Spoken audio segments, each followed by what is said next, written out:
dishwashing paste. May double tanggaling formula. Tanggal ang sebo, tanggal ang bakterya. Pahit para walang bahid, linis fantastic sa metal at plastic na barago ka. Tanggaling-galing mo, smart dishwashing paste. ACS. Sa lahat ng bagay, simula pa lang, siguraduhing max protection na. Kasi pag kulang ang proteksyon, baka madaling masira. Sa ngipin, dapat may max protection din. Max Alaga ng Unique Toothpaste. With Max Protect Formula. Help stop cavities before they start. While keeping breath fresh. Try Unique Maximum Fluoride Protection. Para Max Alaga, Max Protektado. ACS. May nagbago. May arte. May budget. Akala nyo lang yon. So solid. White rose papaya, wow, white rose. White rose papaya, wow, white rose. White rose papaya. May glow up with a white rose papaya. White rose papaya. May puti power times 2 kasi may papaya at niacinamide. May shea butter and tea tree oil pa. Kutis sulit ang glow up. Glow up with a white rose papaya. White rose papaya. Kutis sulit ang glow up. ACS. Sa kabila ng paghinto ng dairy animal importation sa nakaraang 3 taon, patuloy na tumataas ang domestic milk production ng Pilipinas.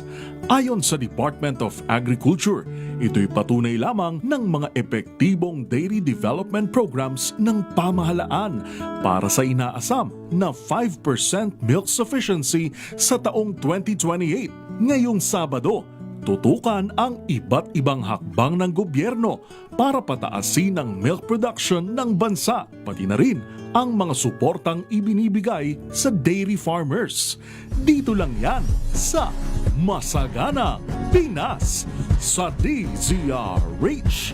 Ngayong Sabado, June 13, alas 10:30 hanggang alas 11:30 ng umaga. Tayo na sa masaganang Pinas. Sa puso ng kalikasan, natatangi ang prutas ng mangosteen.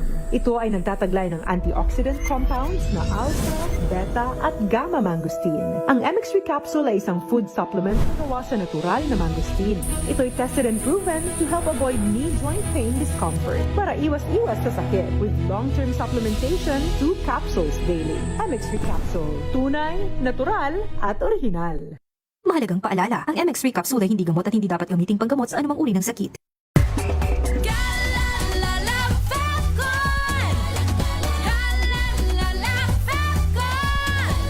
Ang bango ng sampayan. Tara na magsayawan. Calafabton, amoy nakaka-joyful. Now we are unboxing MX3 Plus. Plus because it has Garcinia mangostana, plus L-carnitine and CoQ10. Each box contains 30 vegetable capsules. And you can get them in leading drugstores nationwide and online in Shopee, Lazada, and mx3ph.com. Mahalagang paalala, ang MX3 Plus ay hindi gamot at hindi dapat gamiting panggamot sa anumang uri ng sakit.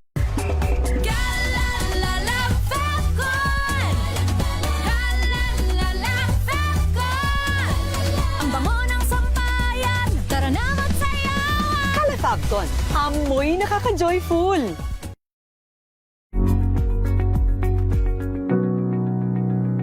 This portion is brought to you by ACS Manufacturing Corporation, ISO certified, maker of world-class quality Pride detergent. Bukang bibig ng mga kabataan ng love languages, hindi lang sa pakikipagrelasyon kundi maging sa pakikipagkaibigan. Kabilang dito ang words of affirmation, mga salitang pumupuri o nagbibigay kumpiyansa, quality time, paglalaan ng makabuluhang oras para sa isang tao, at physical touch tulad ng paghalik at pagyakap.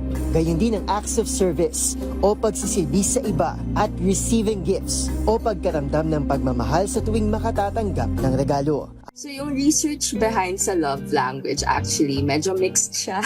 So may pagka-popular psychology siya, meaning popular siya pero yung evidence for it ay hindi gaano ka-solid as it sounds. Pero helpful construct pa rin siya.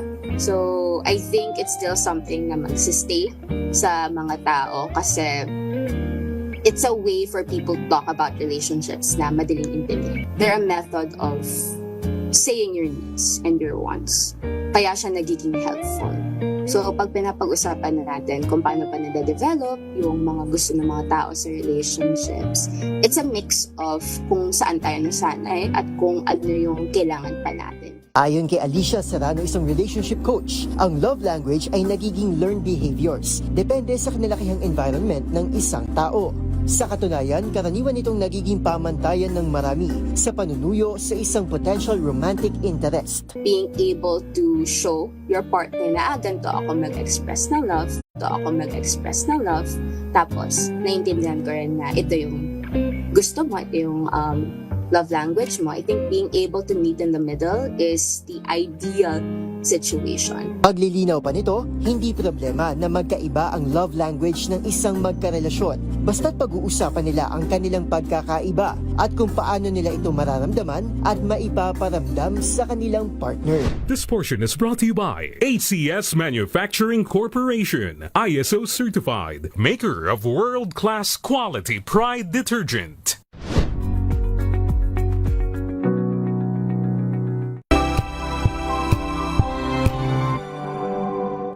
Hello, Washi! Laundry day na naman! Yay! Anong meron? Mancha ng chocolate, putik, may libag pa! Kaya natin yan! With Pride Washing Machine Detergent, may triple stain-away formula. Tanggal ang makapit, madikit, at malupit na dumit mancha. Kaya easy-easy ang labada. Mula noon hanggang ngayon! All you need is pride. All you need is pride. ACS. May arte? May budget? Akala nyo lang yon. So solid. White rose papaya, wow, white rose. White rose papaya, wow, white rose. White rose papaya. May glow up with white rose papaya. White rose papaya. May puti power times 2 kasi may papaya at niacinamide. May shea butter and tea tree oil pa. Kutis sulit ang glow up. Glow up with white rose papaya. White rose papaya. Kutis sulit ang glow up. ACS.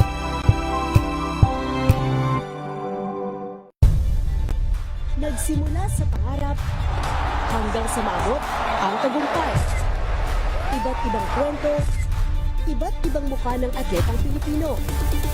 Mas pinatindi, mas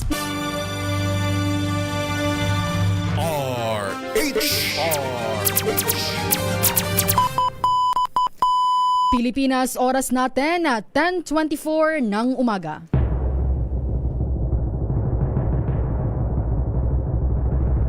And the Golden Dove for Best Public Service Program Host goes to May Binohan, DCRH. Ito na ang 28th KBP Golden Dove Awardee, Best Public Service Program Host, ang Wonder Woman ng Public Service. Si May Binauhan. Ang programang naging panata na ang pagsuporta sa lahat ng Pilipino saan man sa mundo sa napakaraming taon. Ang programang nakatatak na sa bawat isip at puso ng Pilipino. DZRH, Operation Tulong. Kasama ang Wonder Woman ng lahat, si Miss May Binauhan, ang tulungang may kasamang balitaan. Live sa DZRH Radio, DZRH TV at online DZRH Operation Tulong. DZRH Operation Tulong.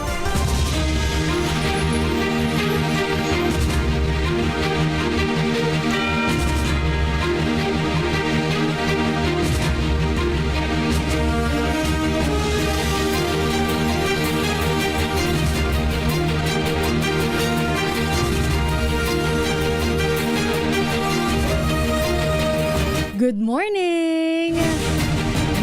Magandang umaga Luzon, Visayas at Mindanao. Magandang umaga Pilipinas. Happy Friday! Thank God it's Friday. At Happy Independence Day. Minus po muna ang ating Wonder Woman na si Miss May Binauhan. Naandyan na po ngayon sa Mindanao para po maghatid ng tulong sa ating mga kababayan na naapektuhan po ng magnitude 7.8 na lindol. Kasama niya po ang ating DZRH Operation Tulong Team. Siguro po sa mga susunod na araw makakausap natin, makakachikahan natin si Miss May kung kamusta na nga ba ang sitwasyon ng ating mga kababayan dyan sa Mindanao. Dahil sa ngayon for sure, nagpa-prepare ang ating Wonder Woman ng Operation Tulong Team para sa kanilang palugaw sa ating mga kababayan. Pero binabanggit ko nga po ngayon ay araw po ng Kalayaan, Independence Day. At kasabay nga po nitong Independence Day, may ilang lugar po sa ating bansa ang uulanin ngayong araw. Dahil sabi po ng Pag-asa, posible pong ulanin ang ilang lugar po sa kanlurang bahagi ng Luzon, epekto po ng southwest monsoon o habagat. Ayon po sa Pag-asa, patuloy na magdadala ng maulap na papawirin na may kalat-kalat na pagulan ng habagat sa Ilocos Norte, Apayao, Batanes at Babuyan Islands. Sinabi naman po ng Pag-asa na mataas din ang posibilidad ng mga pag-ulan dito po sa atin sa Metro Manila at iba pa pong bahagi ng ating bansa.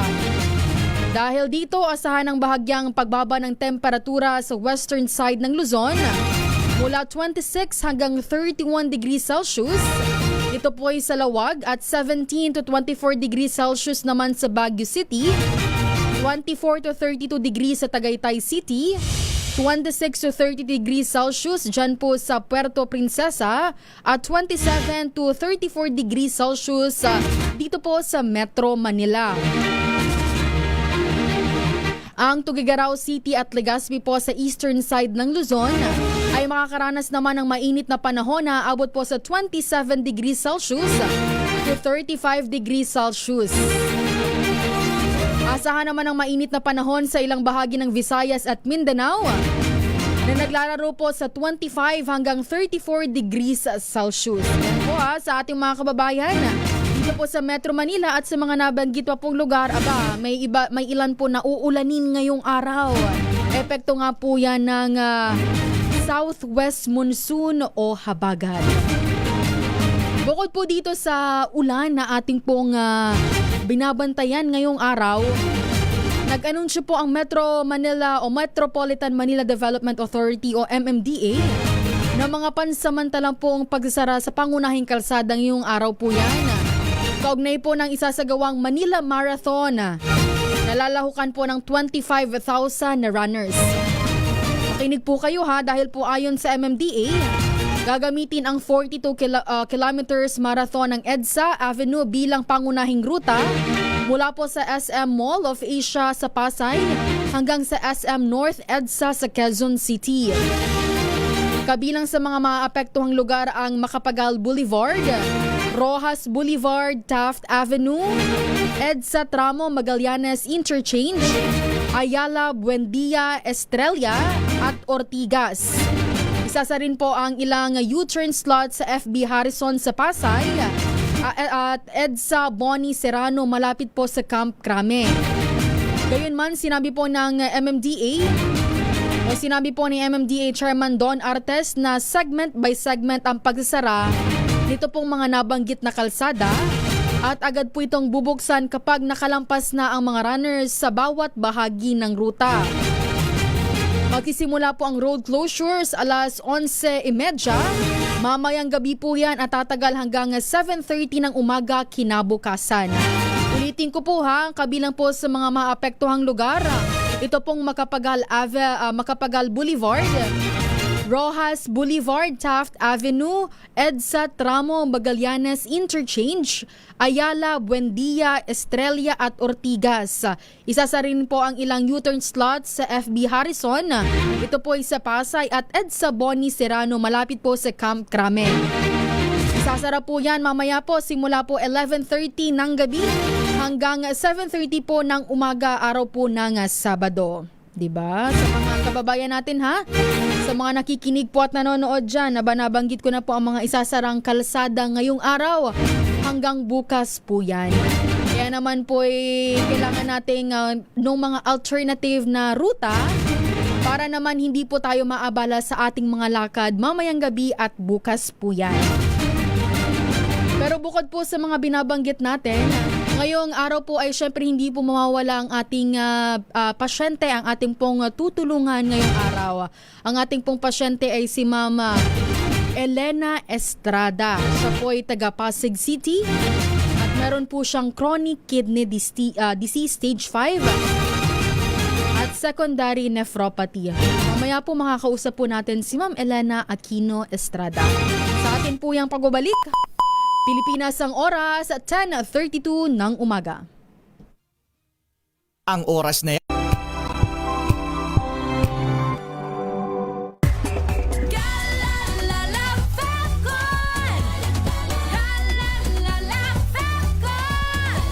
Ang bango ng sampayan, tara na magsayawan. Calefabcon, amoy nakaka-joyful.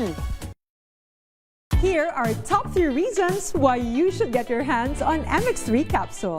1. It has alpha, beta, and gamma mangosteen. 2. It's cholesterol and fat-free. 3. MX3 is proudly Pinoy made and has garnered multiple international awards. So what are you waiting for? Dito ako sa tested and proven ko na. MX3, dito ako bilib. Mahalagang paalala, ang MX3 capsule ay hindi gamot at hindi dapat gamiting panggamot sa anumang uri ng sakit.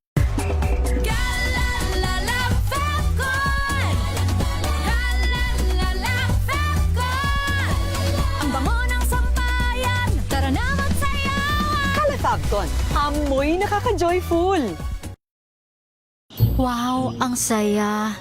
Isang barangay na labada, puro mancha pa. Goodbye, pahinga. Mommy, isang laba lang yan sa Pride Bar Blue. May powerful stain-away enzymes na malupit sa dumit mansya. At di masakit sa kamay. Isang laba lang yan. Hello, pahinga. Hello, Pride Bar Blue. ACS. Maulan man, no worries na amoy kulog ang damit. Charm Fabcon, bangong kumaka-bloom. Tanggal amoy kulog sa bango ng charm. Kaya gamit ko, Charm Fabcon with Bloom Fresh technology. Kills 99.9% of kulob-causing bacteria. May aroma burst pa of thousands of flowers and berries. Ang sampay sa loob, no amoy kulob. Bangong kumaka-bloom sa charm. Charm Fabcon. ACS. Tinesting, sinuri, siniyasan. Ang resulta? Super effective ang Shield sa pagpatay ng bakterya at virus. Shield Antibacterial Soap. Believe ang mga eksperto sa Philippine Nurses Association. At si Mami. Tiwala ako sa Shield. Shield Antibacterial Soap. Napatunayang mabisa. Ang mga nurse, tiwala. ACS.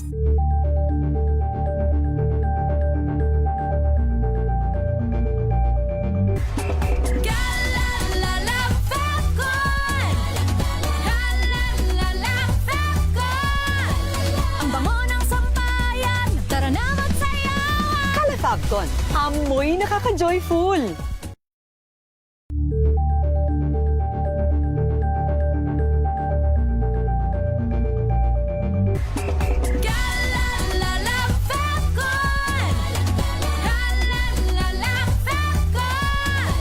Ang bango ng sampayan, tara na magsayawan. Calefabcon, amoy nakaka-joyful.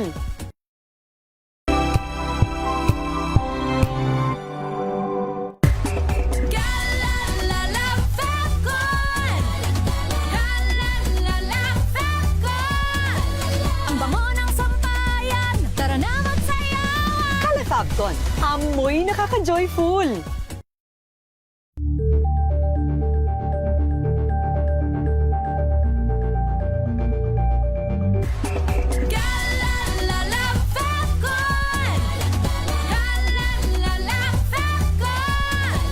Ang bango ng sampayan, tara na magsayawan. Calefabcon, amoy nakaka-joyful.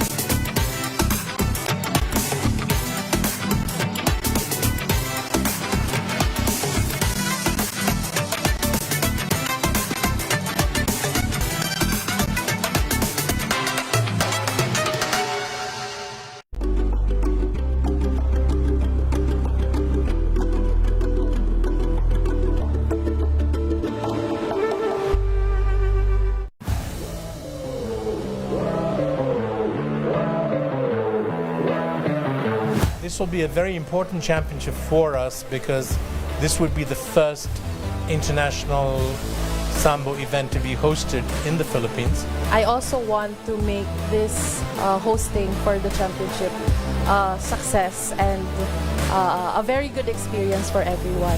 I foresee that Philippines will do phenomenally well in this championship. Phenomenally well. Hi, I'm Sydney Sita Conchan, your Asia Sambo Queen. I'm ACF, a national team member. Hello, I'm Suresh, Secretary General of Sambo Union of Asia and Oceania. Watch our exclusive interview for DZRH TV Matchpoint. Mabuhay ang atletang Pilipino!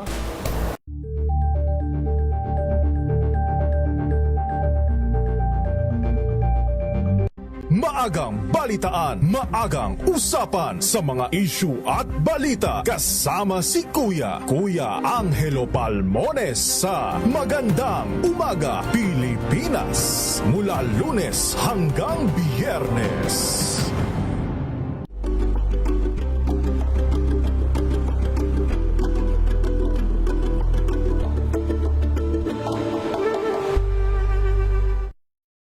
Ang mga maiinit na isyung pambayan, mga balitang kailangan mong malaman, usapin sa pamahalaan, politika, ekonomiya at kabuhayan. Ito ang mga dapat mong malaman, pakialaman at pag-uusapan dahil kayo ang tinig ng mamamayan dito sa Damdaming Bayan. Live sa DZRH Radio, DZRH TV at DZRH Digital. Kasama sina Lakay, Deo Macalma at Elaine Apit. Araw-araw, Lunes hanggang Biyernes. Damdaming Bayan. Samahan niyo po ako hanggang 7:30 ng gabi. DZRH Usapang Liga. Magandang gabi Pilipinas, Metro and Mega Manila, nas extension sa DZRH at RHT. Naray si Bayan. At Kisses Habswan. Para sa DZRH, una sa Pilipinas. Una sa Pilipino.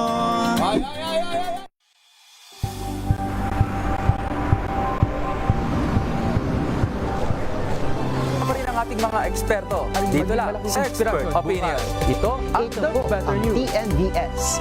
Trending and isang kwento, iba't ibang anggulo. Dito sa Point of View. Bawat pananagutan ating tatalakayin dito sa Hoy. Bawal yan. Pilipino, dito lang sa latest happenings and trends, matchable entertainment and lifestyle. Ito ang MBC TV Network News. Una sa Pilipinas, una sa Pilipino.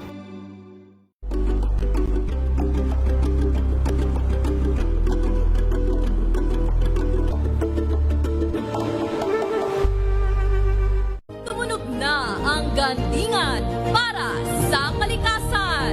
Ang itinanghal bilang Best AM Radio Program Host ay si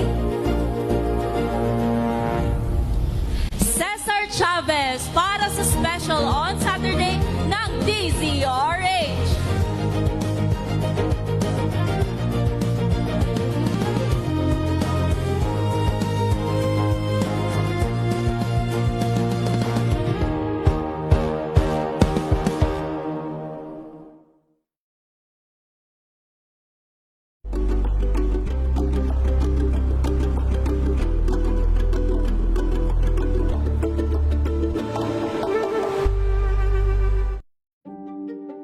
Buklatin ang mga pahina.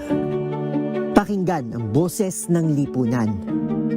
Tunghayan ang mga issue mula sa ibang katayuan. Nakakalungkot kasi deserve ba namin ng ganito? Na hindi nila alam kung ano talaga yung kanilang mga karapatan. Yung gobyerno, tinulungan nila yung kanilang magsasaka. Pinapatahimik tayong lahat using various laws. Through education, kayang-kaya nating baguhin yung ganitong klaseng pag-iisip. Isang kwento, iba't ibang anggulo. Dito, sa Point of View.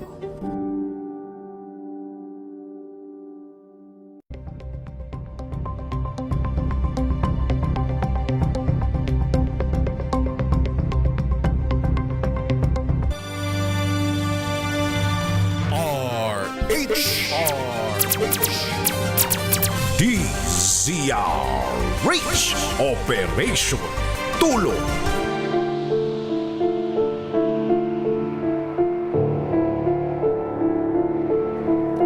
10:42 na po ng umaga at sa punto pong ito, atin na pong makakausap ang ating tutulungan ngayong araw po ng Friday.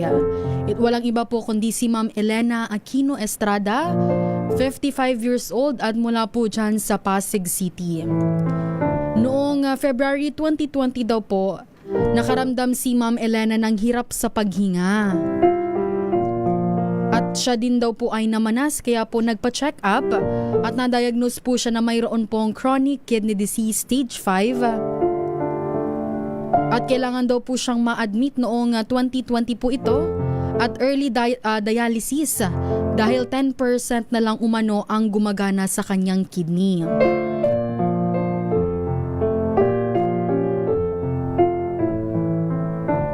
Three times a week po si Ma'am Elena dinadialysis. At meron po silang binabayaran pa po sa pagpapadialysis. Tanging kapatid po niya ang tumutulong sa kanya sa pagpapagamot. Sa hirap po ng buhay ay nahihiya na siya sa kanyang kapatid. Kaya po si Ate Elena ay lumalapit po sa DZRH Operation Tulong upang nga pong humingi ng tulong pambili po ng kanyang mga kailangan gamot.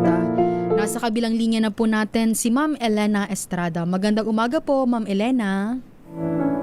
Magandang umaga rin po. Opo, Ma'am. Magandang umaga po. Kamusta po kayo, Ma'am? Eto po, mabuti-buti naman po. Ma'am, nabanggit po dito, 3 times a week po kayong nagpapadialysis.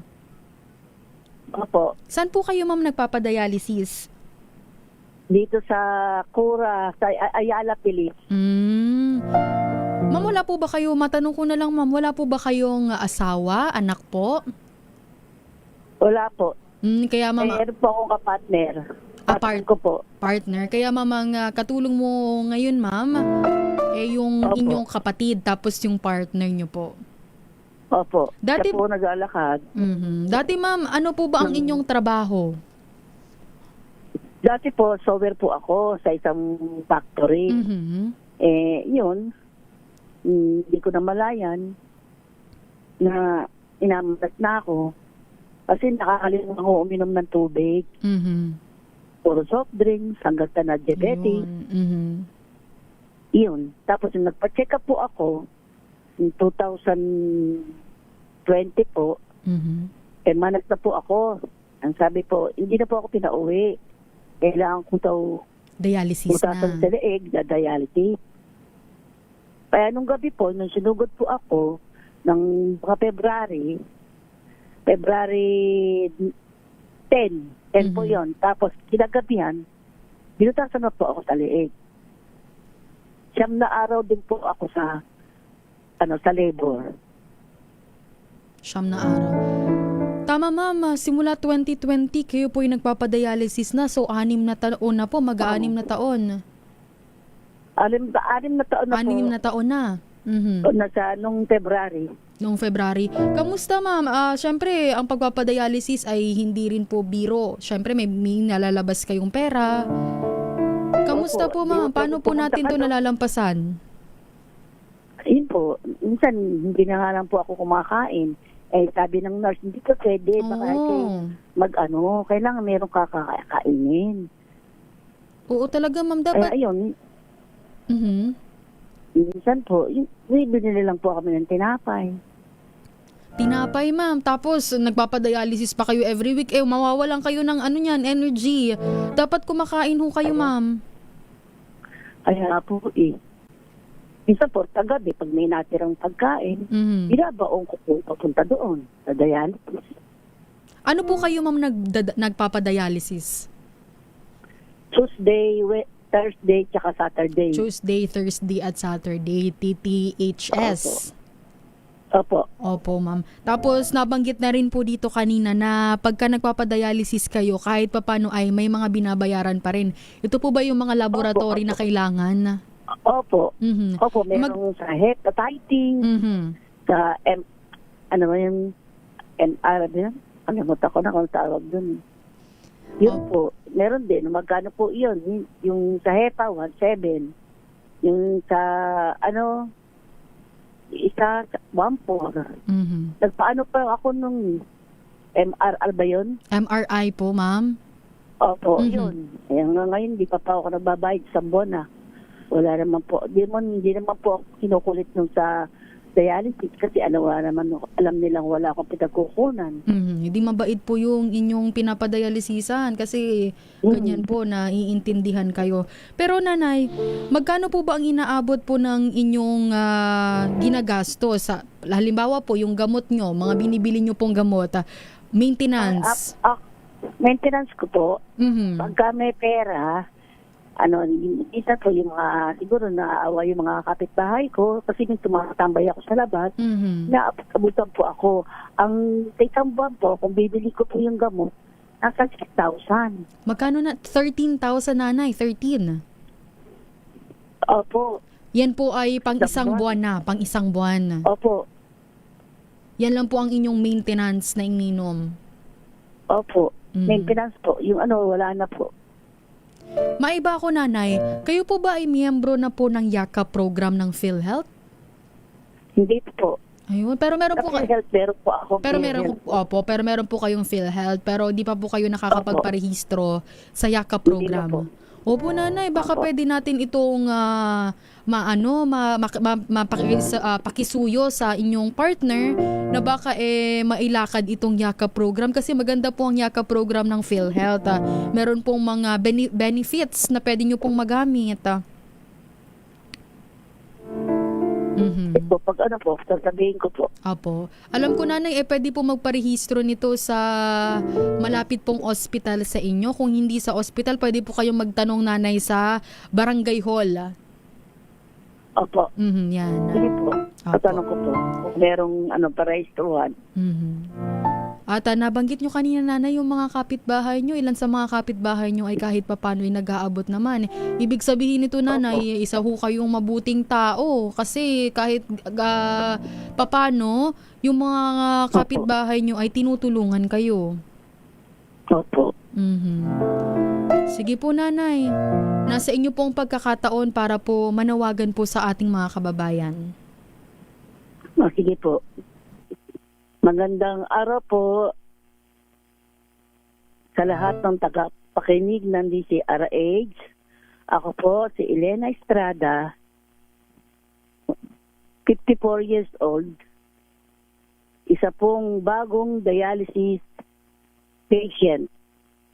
Nakatira sa 55-58 at Mariano de la Paz, Pasig City. Ako po ay lumalapit sa inyong butihing programa upang patugunan para humingi ng tulong pinansyal at gastusin medikasyon tulad ng gamot at iba pang mga laboratory. Dahil ako po ay wala mga hanap buhay.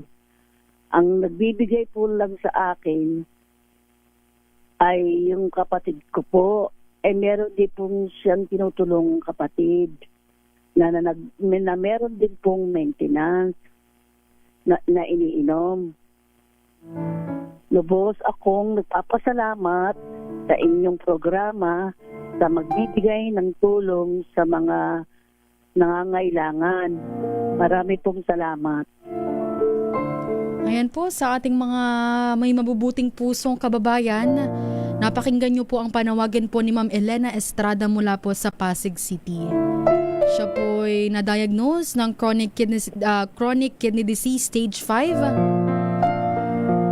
Sa mga gusto pong tumulong para po kay Nanay Elena, pwede po kayong magpadala sa aming pong GCash na 0956-197-9471. Ulitin ko lang po ang GCash na 0956-197-9471.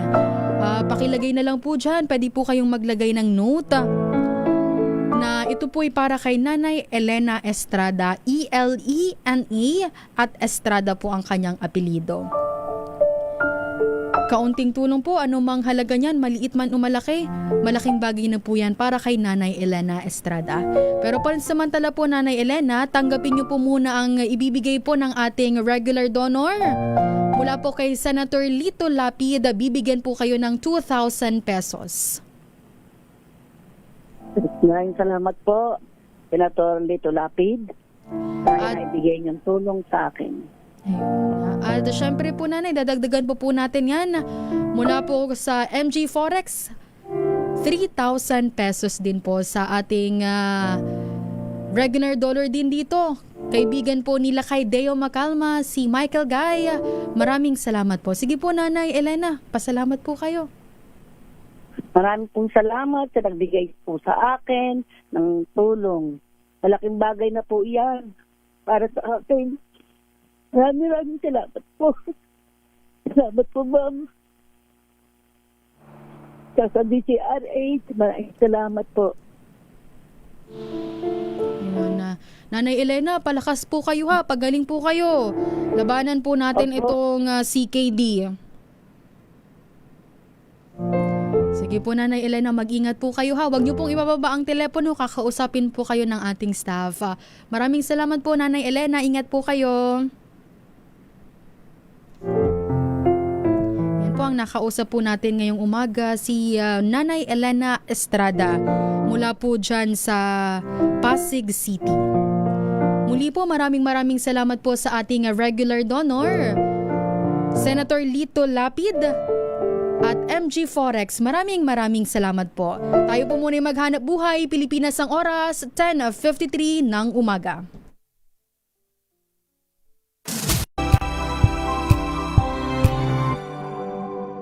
Tumunog na ang gandingan para sa kalikasan. Ang nagkamit ng parangal bilang Best News Anchor ay walang iba kundi si Angelo Palmones ng Magandang Umaga Pilipinas, DZRH Radio 666 kHz.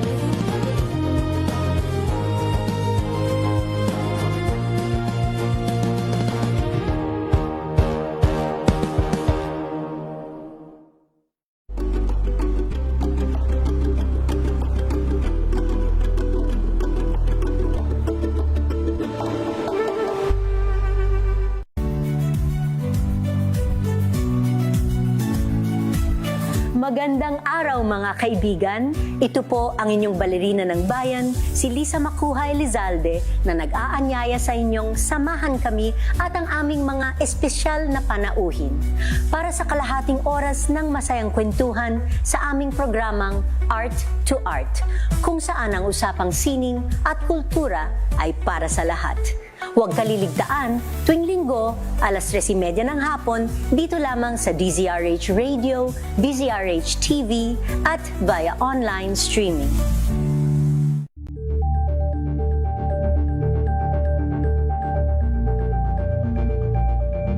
We've got you covered.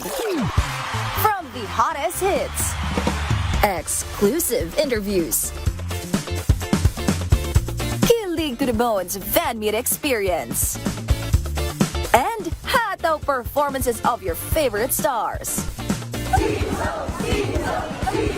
Saturdays, 12 noon, dito lang sa DZRH TV.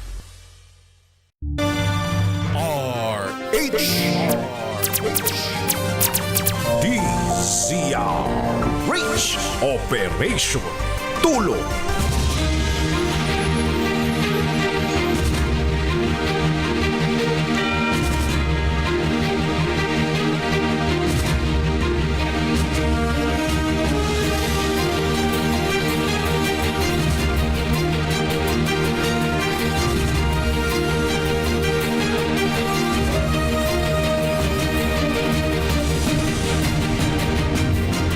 Apat na minuto na lang po bago mag-alas 11 ng umaga. Sa punto pong ito, tayo po ay makikibalita muna sa labas ng ating himpilan.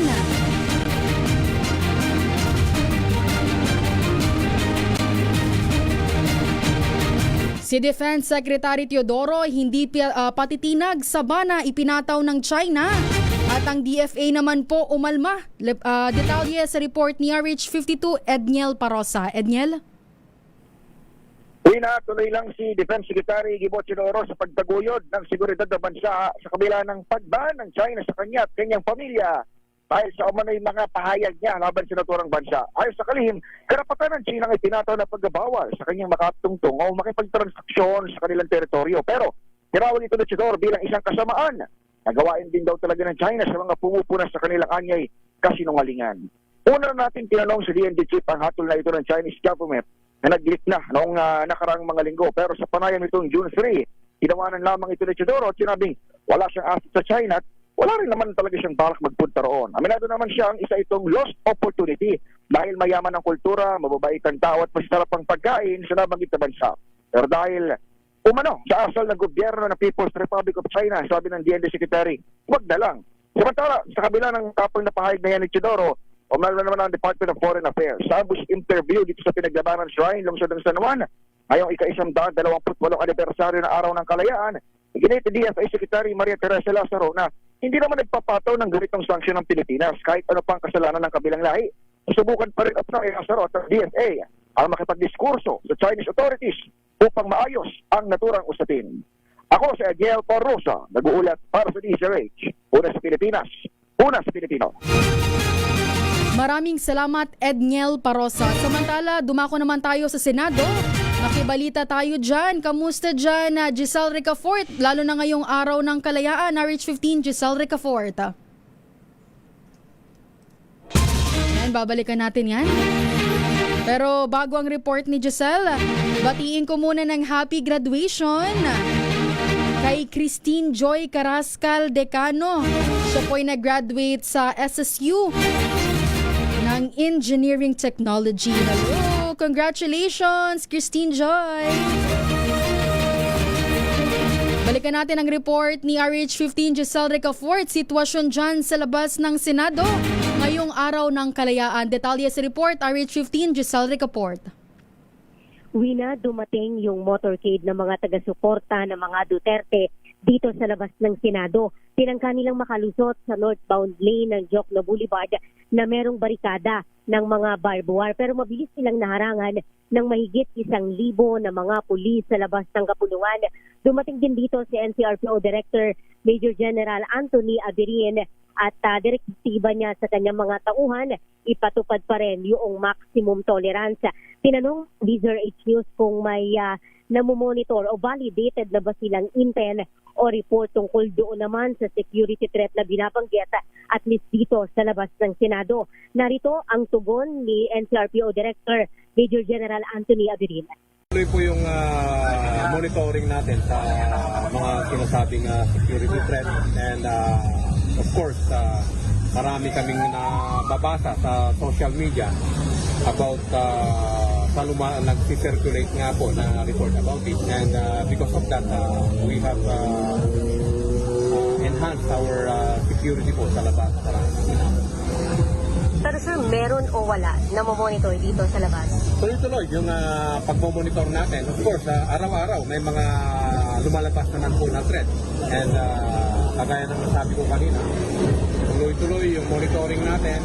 Mayroon o wala dyan, nakalatag po at in-enhance po natin yung security sa labas ng Senado, doon po sa Luneta, doon sa US Embassy.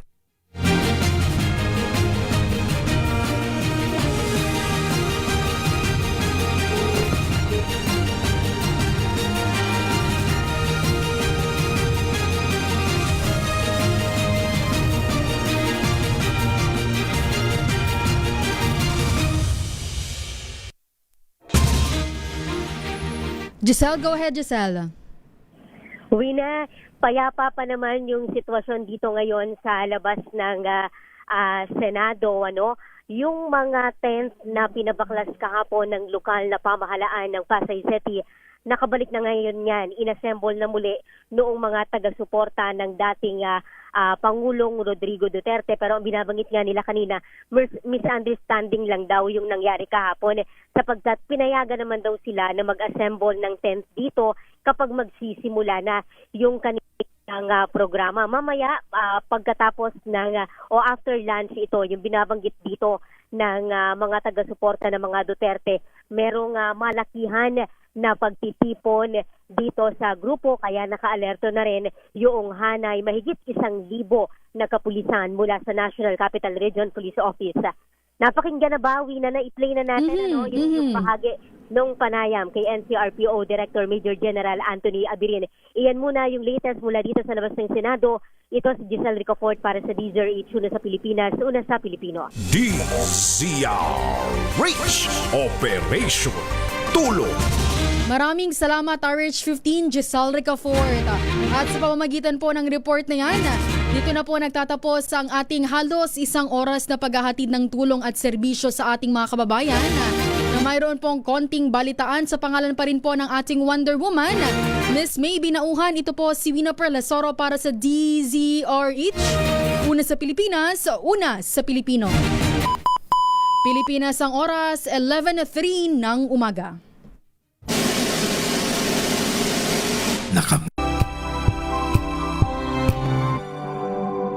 Wow, ang saya. Isang barangay na labada, puro mancha pa. Goodbye, pahinga. Mommy, isang laba lang yan sa Pride Bar Blue.